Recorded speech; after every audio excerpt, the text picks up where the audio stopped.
एक बार एक बूढ़ी माँ को उसके बेटे ने एक वृद्ध आश्रम में ले जाकर छोड़ा। इस माँ का ये वही इकलौता बेटा था जिसके लिए इस माँ ने जीवन भर संघर्ष किया। इस बेटे के लिए वो सब कुछ किया जो एक माँ को करना चाहिए या माँ कर सकती है। और आज भी अपने बेटे को किसी भी तरह की परेशानी ना हो इसलिए आश्रम में रहने के लिए भी तैयार हो गई। वृद्ध आश्रम में रह रही माँ हमेशा अपने बेटे को याद करती मगर बेटा केवल साल में एक बार उसको मिलने जाता या फिर फोन पर बात कर लेता। कई साल बीत गए। वृद्ध आश्रम से बेटे को एक दिन फोन आया। उन्होंने कहा, बेटा जल्दी से आश्रम आके अपनी माँ से मिल लो, वो बहुत सीरियस है।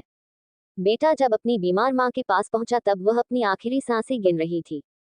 बेटे ने अपनी माँ से की आखिरी इच्छा पूछते हुए कहा, माँ मैं तुम्हारे लिए क्या कर सकता हूँ बताओ। माँ ने कहा, बेटा इस आश्रम में गर्मी और मच्छर बहुत ज्यादा है, यहाँ पर कुछ पंखे लगवा देना। फ्रिज ना होने की वजह से यहाँ पर हम बूढ़ों को कई बार भूखे पेट ही सोना पड़ता है, क्योंकि किसी ने दिया हुआ खाना खराब होने से नहीं बचा पाते। तो इस आश्रम के लिए एक दो फ्रिज भी खरीद कर दे देना।